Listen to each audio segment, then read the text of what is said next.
کاٹا مارنا ہے، یہ بھی کاٹا مارنا ہے۔ ایسی جو کمائی کھا رہا ہے وہ خود حرام کی کمائی کھا رہا ہے اور اپنے بچوں کو بھی کیا کھلا رہا ہے؟ دھوکہ ہی ہے امت کے ساتھ۔ موبائل میں آپ کے کچھ نقص آ گیا، کوئی نقص نہیں آیا، خالی بند ہو گیا، وہ گئے آپ موبائل ریپیئر کرنے والے کے پاس میں، اس کا مدر بورڈ بدلنا پڑے گا، 7,000 روپے خرچہ ہے۔ بولے ارے بھائی یہ اچھا موبائل ہے، مدر بورڈ خراب ہوئے جیسا کوئی کام کرے ہی نہیں ہم نے۔ نہیں مدر بورڈ گیا بولے اس کا۔ آج میرے محترم دوستو ایسے دھوکے کے دھندے ہمارے پورے مارکیٹ میں عام ہو چکے ہیں، جو میں بتا رہا ہوں کہ ہم کیوں غریب ہیں آج بھی، ہم کیوں مفلس ہیں آج بھی ہمارے گھروں کے اوپر حالات کیوں ہیں، ہم کیوں قرضوں میں ہیں؟ اس لیے کہ ہماری تجارتیں، ہمارا کاروبار، ہمارا لین دین اللہ کے حکم اور اس کے نبی کے طریقے پر نہیں ہے۔ اگر اللہ کے حکم اور اس کے نبی کے طریقے پہ ہوتا تھا تو مجھے بتاؤ ہم حالات کا شکار رہتے تھے کیا بھائی؟ جیسا میں نے مثال دے کر بتایا کہ صحابہ اکرام کے زمانے میں اللہ کے نبی کے بعد صرف 30-40 سال میں وہ صحابہ جن کو 3 دن کے فاقے ہوتے تھے، ایسا کیا ہو گیا کہ پھر سب زکوٰۃ دینے والے ہو گئے اور لینے والا کوئی بھی باقی نہیں رہا؟ ایسا کیا ہو گیا؟ اور ہمارے آج کے سماج میں ایسا کیا ہے کہ دادا بھی حمالی اور مزدوری کرتے تھے، باپ نے بھی حمالی اور مزدوری کرا، اور پوترے بھی اب کیا چلا رہے ہیں؟ رکشے چلا رہے ہیں۔ پوترے بھی حمالی مزدوری کر رہے ہیں، انہوں نے کوئی ترقی نہیں کی۔ ایسا کیوں ہو رہا ہے؟ اس لیے ہو رہا ہے کیونکہ ہمارے کاروبار، ہماری تجارتیں اور ہماری ملازمتوں کی لائن صحیح نہیں ہے، اس میں اللہ کا حکم نہیں، اس میں نبی پاک صلی اللہ علیہ وسلم کا طریقہ نہیں۔ یہ سب ہونے کی وجہ سے مسلمان آج بھی غریب، مسلمان آج بھی مفلس اور مسلمان آج بھی فاقہ کش ہے۔ اللہ کا حکم جو میں نے کہا، قرآن میں اللہ نے فرمایا اوفوا المکیال والمیزان، ناپ تول کے بارے میں، اور اللہ کے نبی صلی اللہ علیہ وسلم نے اب آگے فرمایا کہ نوم الصبحۃ یمنع الرزق، صبح کے وقت کا جو سونا ہے وہ روزی کو تنگ کر دیتا ہے، روزی رزق میں جو سب سے بڑی رکاوٹ ہے۔ اب ہمارا مسلمان بھائی بولتا ہے بھائی میرا کاروبار نہیں چل رہا، وہ 50 سال پہلے بھی غریب تھا، آج بھی غریب اس لیے ہے کیونکہ وہ اپنے آپ کو بدلنے کے لیے تیار نہیں ہے، اپنے آپ کو چینج کرنے کے لیے تیار نہیں ہے۔ 12 بجے ہمارے بھائی کی صبح ہو رہی ہے، 1 بجے دکان کھل رہی ہے، اور جیسی دکان کھلی اس کے ساتھ میں ہی فرینڈ سرکل کے جو دوست احباب ہے وہ آ کے بیٹھ رہے، چائے لا رہے، کافی لا رہے، گرم لا رہے، نرم لا رہے، میٹھا لا رہے، جوس لا رہے، ابھی بھونی بھی نہیں ہوئی اس سے پہلے ہی خرچے شروع ہو گئے۔ مجھے بتاؤ نا اب کہاں سے برکت آئے گی؟ یہ غیر قوم کے جو لوگ ہیں ہمارے گلیوں میں کرانہ دکانیں ڈال کر جو بیٹھے ہوئے ہیں، یہ غیر قوم کے لوگ، ارے کم سے کم ہم ان سے سبق حاصل کریں کہ وہ حدیث پہ ان کا عمل ہے، ہم مسلمانوں کا عمل، ارے بھائی بولو نا، ہمارا عمل نہیں ہے۔ ہمارے پڑوسی فجر کی نماز کو جب ہم آتے ہوں گے مسجد میں تو میں سمجھتا ہوں جب تک دکان کھل جاتی ہوں گی، فجر کی نماز کو جب ہم آتے ہیں تو کیوں ان کے کاروبار میں برکت ہے، اور یہ چھوٹے ٹپریوں سے شروعات کر کے ہول سیل دکان اور کچھ دنوں میں کارخانہ، کمپنی اور برانڈ تک وہ لوگ جو پہنچ جاتے ہیں، انہوں نے اللہ کے نبی کی حدیث پہ عمل کیا۔ ہم نے اللہ کے نبی کی حدیث پہ عمل کیا کیا بھائی؟ نہیں کیا ہم نے۔ 12 بجے جب ہمارا دن شروع ہوگا، 1 بجے جب ہماری دکان کھلیں گی، اور دکان کھلی نہیں اس سے پہلے دوست احباب کے فون اور ایک دوسرے سے ملنا جب شروع ہو جائیں گا تو پھر کہاں سے ہمارے کاروبار میں برکت آئے گی؟ یہ سب سے بڑی وجہ ہے۔ یہ اکثر آپ دیکھو کہ ہمارا ایمان والا بھائی صبح میں کاروبار شروع کرنے کو تیار نہیں ہے، اور جن لوگوں نے اللہ کے نبی کی اس حدیث کو اختیار کیا، یہ تو اللہ کے نبی کا وعدہ ہے کہ صبح میں سوؤں گے، روزی تو بالکل آپ کی رکنے والی ہے، اور صبح سے ہی کاروبار دھندا شروع کر دوں گے تو روزی میں کیا آنے والی ہے؟ برکت آنے والی ہے۔ ابھی میں ساؤتھ کوریا گیا تھا، پچھلے مہینے وہیں تھا میں، سپٹمبر کے مہینے میں میں نے وہاں پر دیکھا، وہاں پر اب آپ کو سن کے حیرت ہوں گی، صبح میں 4 بجے سے وہاں کے لوگوں کا دن شروع ہو جاتا ہے۔ کتنے بجے سے؟ صبح 4 بجے سے۔ 4 بجے، ابھی سورج نکلنے میں 2 گھنٹے باقی ہے، تو 4 بجے سے وہ لوگوں کا دن شروع ہو جاتا ہے۔ 6 بجے تک تو سارے کاروبار، یعنی سورج نکلنے سے پہلے پہلے آپ کو ہر دکان، آپ کو ہر کاروبار، ہر آفس، وہاں پہ لوگ آپ کو کام کرتے ہوئے ملیں گے صبح صبح۔ اور جیسے ہی مغرب کی نماز کا وقت ہوا، یعنی جیسے ہی سورج غروب ہوا، ویسے ہی دکانیں بند ہونا شروع ہو جاتی، ویسے ہی۔ وہاں پہ یہ ٹائم نہیں ہے عشاء کے بعد، رات میں 11 بجے، رات میں 12 بجے، وہ سسٹم ہی نہیں ہے وہاں پہ رات والا۔ وہاں پہ جیسے ہی سورج غروب ہو گیا اور لوگ فوراً رات کا کھانا شروع کر دیتے ہیں، 6:30 7 بجے 8 بجے، اس کے پہلے پہلے تو رات کا کھانا ہو بھی جاتا ہے وہاں پر۔ یہ ٹائمنگ ہے وہاں کی۔ لائف میں ایسا ڈسپلن، اللہ کے نبی کے حدیث پہ ایسا عمل، اللہ کے نبی نے جو فرمایا کہ رات میں جلدی سونے کی فکر کرے اور صبح میں جلدی اٹھے، تو یہ حدیث پہ وہ عمل کر رہے ہیں۔ دیکھو ان کے ملک میں کیسے ترقی ہوئی۔ ہمارے 1 سال بعد ان کو آزادی ملی تھی، ہمارے 1 سال بعد میں، اور وہ ملک ایسا تھا، لوگ وہاں پہ گدھے اور خچروں پہ سامان رکھ کے ادھر سے ادھر لے جاتے تھے، اتنی غریبی تھی وہاں پہ۔ وہ ملک ایسے تھے کہ وہاں پہ انسان کا زندہ رہنا تو دور، جانور بھی زندہ نہیں رہ سکتے تھے۔ آج بھی آپ دیکھو، میں نے پورا ملک دیکھا ہوں، یہ کونے سے وہ کونے تک، کئی شہروں میں میرا سفر ہوا، تقریباً 10 دن تھا میں اس مرتبہ وہاں پہ، تو میں نے دیکھا وہاں پہ ہمارے یہاں کے جیسی سپاٹ زمین نہیں ہے۔ یہ جو ہے نا اپنے یہاں پہ سپاٹ زمین ہے، ہمارے یہاں پہ میدانی جو زمینیں ہیں، بس کھیت ہے تو جہاں تک نظر جاری وہاں تک بس کھیت ہی کھیت ہے، وہاں پہ ایسی زمین نہیں ہے۔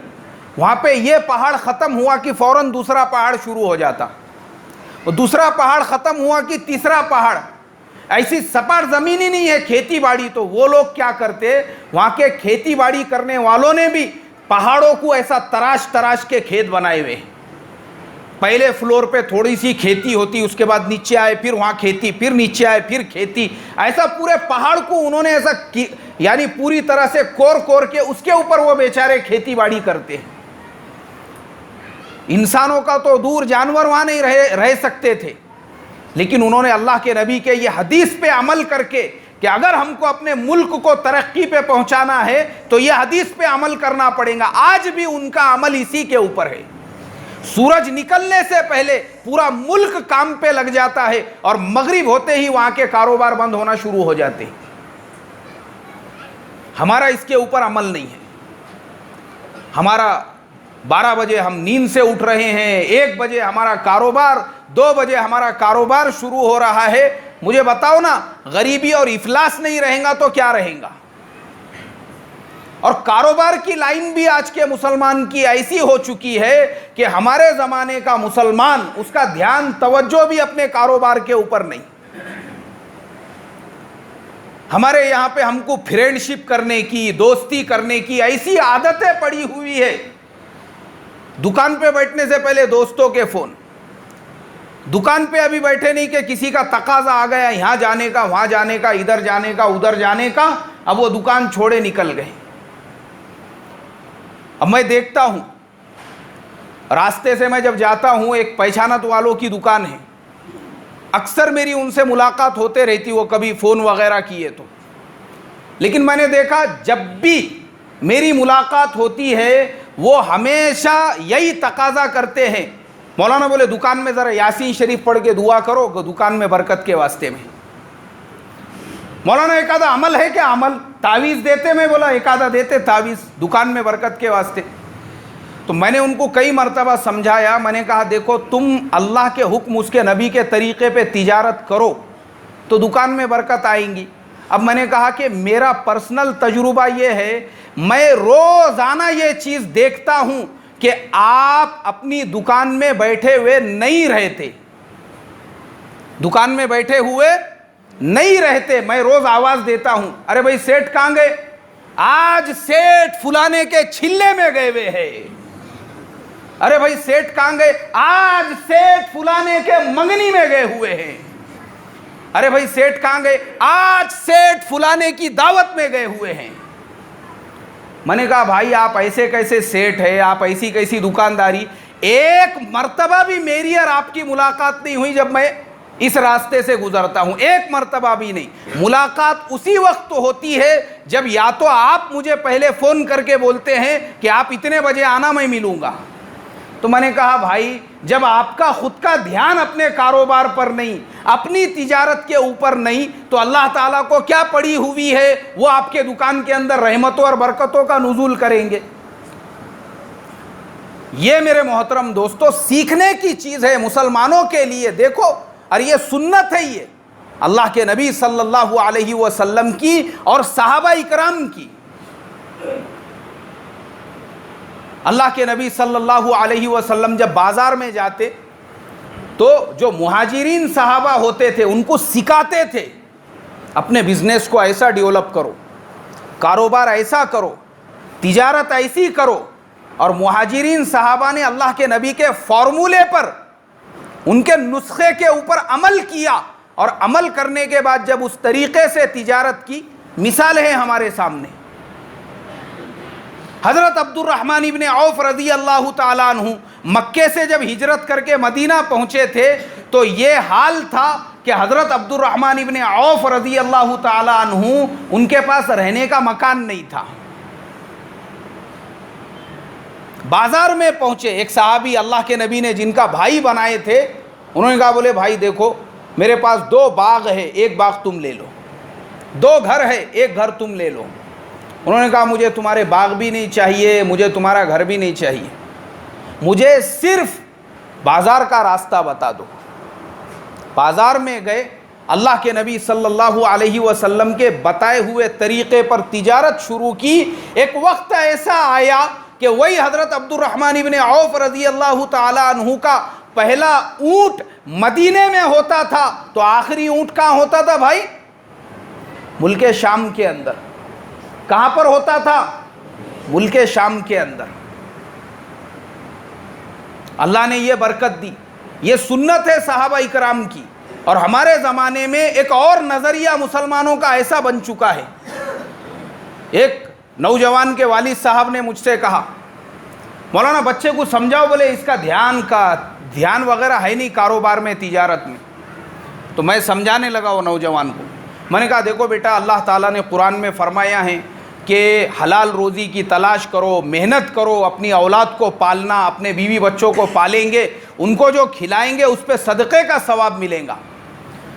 تو وہ نوجوان جوش میں آ گئے. انہوں نے کہا کہ نہیں، میں نے بیان میں سنا، میں نے حدیث کی تعلیم میں سنا، یہ دنیا ذلیل ہے، اس دنیا کے پیچھے بھاگنے والے ایسے ہیں، یہ دنیا ختم ہونے والی ہے، یہ دنیا. ارے میں نے کہا بھائی اسلام کے اندر رہبانیت نہیں ہے، یہ رہبانیت والی باتیں ہیں. کون سی باتیں ہیں بھائی؟ یہ رہبانیت سمجھتا آپ لوگوں کو؟ رہبانیت کا مطلب یہ ہے جیسے غیروں میں ہوتا ہے، وہ کوئی دھندا نہیں کرتے، کاروبار نہیں، شادی نہیں، بیاہ نہیں، کچھ نہیں، سب چھوڑ چھاڑ کے اپنے گھر بار کو چھوڑ دیے، کاروبار، ماں باپ، اب کسی سے کوئی رشتہ نہیں ہے، انہوں نے اپنے آپ کو وقف کر دی اپنے مذہب کے لیے. یہ غیروں میں ہے. اسلام میں ہے کیا ایسا؟ نہیں. اسلام میں آپ کو تجارت کرنے کا بھی حکم ہے، کاروبار کرنے کا بھی حکم ہے، لیکن اس کے لیے شرط ہے. اور وہ شرط یہ ہے کہ آپ کی تجارت اور آپ کا کاروبار کس کے حکم پہ ہونا چاہیے؟ اللہ کے حکم پر اور اس کے نبی کے طریقے پر. یہ جو ہمارے دماغوں میں جو گھسا ہوا ہے یہ دنیا ہے، یہ ذلیل ہے، ایسے ہی جو ہے نا بہت سارے لوگ ملتے رہتے ہیں، ان کے دماغ میں یہ بات بیٹھ گئی ہوئی ہے کہ دنیا کے لیے، ارے کیا ہے یہ دنیا میں پڑا ہوا. یہ غلط بات ہے. یہ اللہ تبارک و تعالیٰ کی ذات کا انکار ہے. یہ کس کا انکار ہے بھائی؟ ہاں اللہ کی ذات کا انکار ہے. یہ اللہ نے ہم کو پیدا ہی اس لیے کیا تاکہ دنیا میں جتنی چیزیں ہیں ہم ان کو اختیار کر کے اللہ کو اپنے بندہ ہونے کا ثبوت دیں.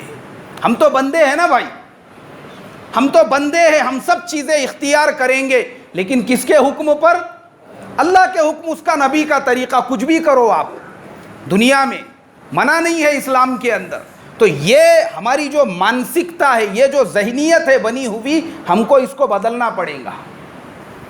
ہاں، اس لیے کہ پھر میں اپنی وہی بات آخری میں ایک بار پھر دوہرا دوں گا کہ وہ سماج جو اللہ کے نبی بنا کر گئے تھے، اس سماج کے اندر جب اللہ کے نبی کا زمانہ تھا، فاقہ افلاس 2-3 دن کے فاقے ہوتے تھے، لیکن اللہ کے نبی ایسا فائنانشیل اسلامک سسٹم دے کر گئے کہ حضور کے پردہ فرمانے کے بعد حضرت ابو بکر، حضرت عمر کا زمانہ آتے آتے مسلمان خود کے پیروں پہ ایسے کھڑے ہو چکے تھے کہ حضرت عمر ابن عبدالعزیز کے زمانے تک تو ایک آدمی بھی غریب اور فاقہ کش نہیں رہا.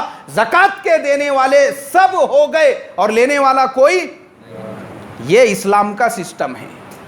اسلام نیچے والے ہاتھ سے منع کرتا ہے. اسلام کون سا ہاتھ بننے کا حکم دیتا ہے؟ اوپر والا ہاتھ. تو میں یہی بات بتا رہا تھا، ان کے زمانے میں جب یہ چینج آیا، جب یہ ریولیوشن آیا، یہ انقلاب آیا، تو ہمارے زمانے میں ایسا کیوں کہ دادا بھی رکشہ چلاتے تھے، بیٹا بھی مزدوری کر رہا ہے، اب پوترے بھی رکشہ چلا رہے ہیں. لائف میں چینجز نہیں آیا. دادا اگر محنت مزدوری کرتے تھے تو بیٹوں نے فائنانشیل کچھ تو بھی بننا چاہیے تھا، پوتروں پہ بھی وہ نوبت نہیں آنی چاہیے تھی. تو جب 3 نسلیں ہماری وہی محنت مزدوری کا کام کر رہی ہے، تو ہمارا بیچ میں جو پرابلم ہے وہ کہاں پہ بن رہا ہے؟ تو اس کے لیے میرے محترم دوستو، اللہ تبارک و تعالیٰ سے دعا کروں گا، اللہ تبارک و تعالیٰ ہم تمام کو کاروبار بھی، تجارت بھی، ملازمت بھی اللہ کے حکم، اس کے نبی کے طریقے پہ کرنے کی توفیق عطا فرمائے، اور مسلمان سماج کے اندر سے غریبی، فاقہ کشی، افلاس، اس کو دور فرمائے. اب جن کی سنت باقی ہے وہ پڑھ لے بھائی.